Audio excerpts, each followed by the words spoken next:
Virginia didn't tell me what she and Jacob discussed, but I suppose that was fair.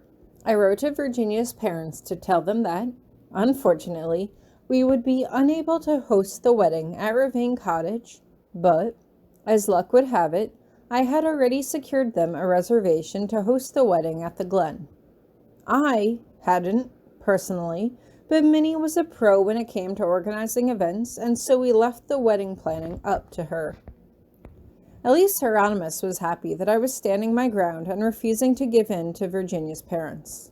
He was still writing to me daily, but some of his messages were short, one-sentence responses, and I couldn't help but feel guilty, like I was imposing on his time.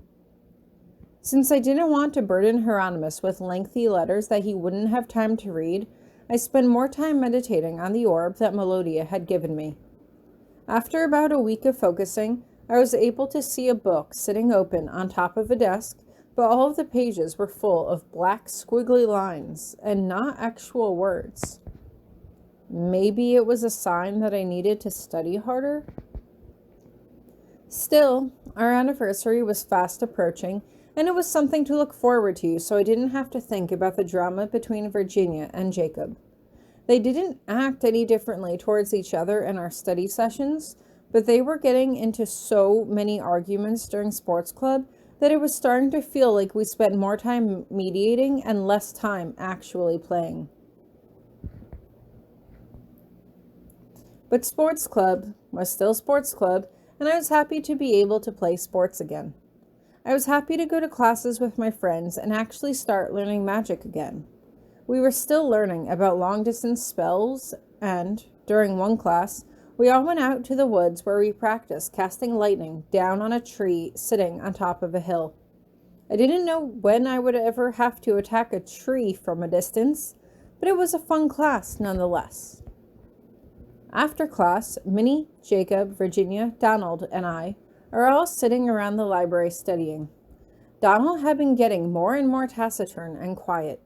He wasn't the prankster that I had come to know, and I felt sorry that he was taking Ellen's loss so hard. Not that I expected him to get over it right away, but it was starting to seem that I had turned him into an entirely different person.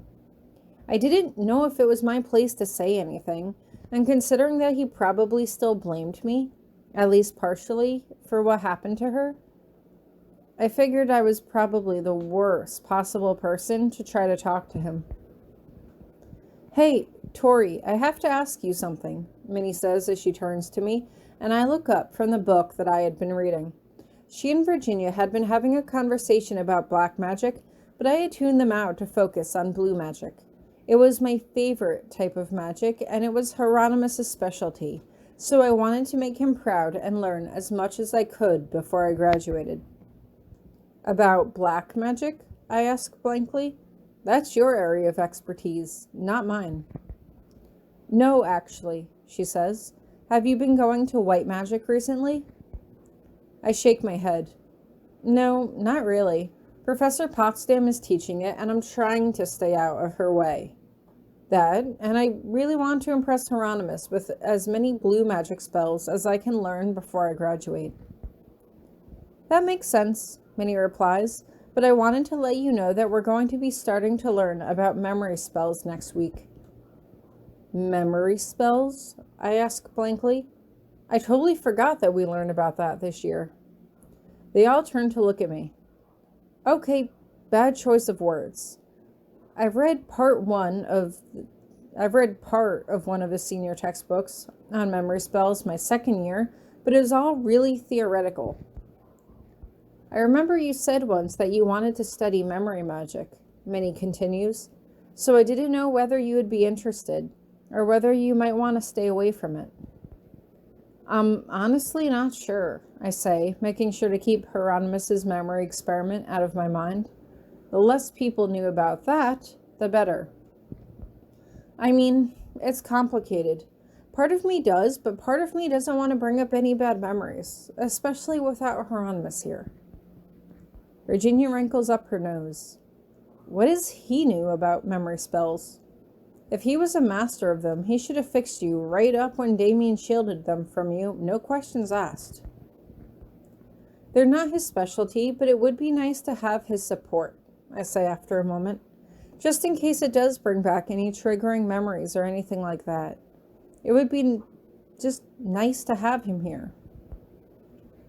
Virginia snickers, and I can't help but roll my eyes. Why did you want to study memory magic? Jacob asks, trying to change the conversation.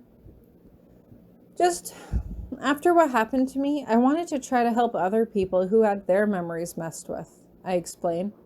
I wanted to do research on it and everything, but I don't know. I don't think I will now. Which is fine. Really. Honestly, the memory loss made me feel like I was turning into a totally different person. It did turn you into a totally different person, Virginia teases, and I just shake my head. It's true, Minnie says quietly, and we all turn to look at her. Our first year here, you were really shy around strangers, but then you were a lot more friendly and outgoing once we got to know you. Our second year, you just seemed angry all the time. And our third year, you kept to yourself a lot, and sometimes we were afraid to approach you and ask what was wrong because we were afraid of getting on your bad side. What?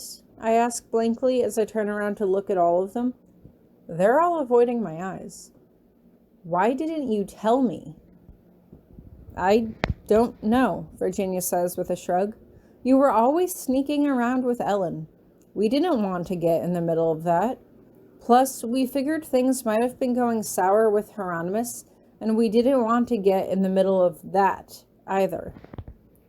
When I walked in on the two of you in the mailroom on Valentine's Day last year, it was like walking into a freezer, Jacob chimes in.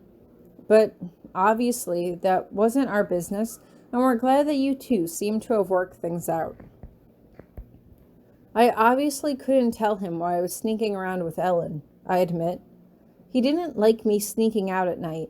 That contributed to a lot of the tension between us. But that's over now. Exactly, Virginia says with a happy grin. Plus, think of it this way. It made you a lot less fun to be around, but now you don't take shit from anyone. If I need to tell someone off, I think, what would Tori do?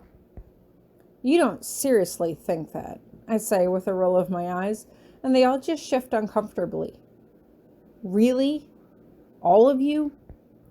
We wouldn't be your friends if we didn't think we could tell you the truth, Virginia offers, and I just sigh. I suppose that's a fair point, I admit. Now I'm just wondering what Hieronymous thinks of me. Did he like me better as a freshman, or does he like me better now? Now, Virginia says, and they all nod in agreement. Remember, Grabby wasn't even capable of holding a civil conversation for 30 seconds our freshman year. You got meaner, and he got nicer. You balanced each other out. I can't help but stare at her. So you don't think I'm a nice person? Well, not as nice as you were, Virginia offers, and I can't help but scoff. Hey, I thought you wanted the truth.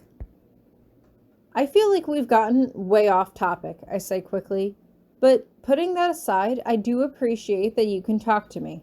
I feel like now that I'm a Viscountess, people are just going to suck up to me to get on my good side, and I don't want to develop an overinflated sense of self-importance. Then it's a good thing you have us around, Virginia says, and the rest of them nod in agreement. We all turn back to our respective studies, but at the same time, I can't help but sneak a glance at Donald out of the corner of my eye. He hadn't said anything the entire conversation, and I couldn't remember him saying anything the entire time we had been studying. My friends seemed to notice that I had become an entirely different person since my first year here, but what about Donald? Were they being honest to his face, or just like last year, were they too afraid to say anything? I know it probably wasn't any of my business, but I wanted to help, if I could. If someone had come up to me last year and told me how I had been acting, maybe the whole mishap with Musette could have been avoided. I didn't want to make any waves in my last few months here, but at the same time, if I could help a friend, didn't I have an obligation to at least try? I absolutely did.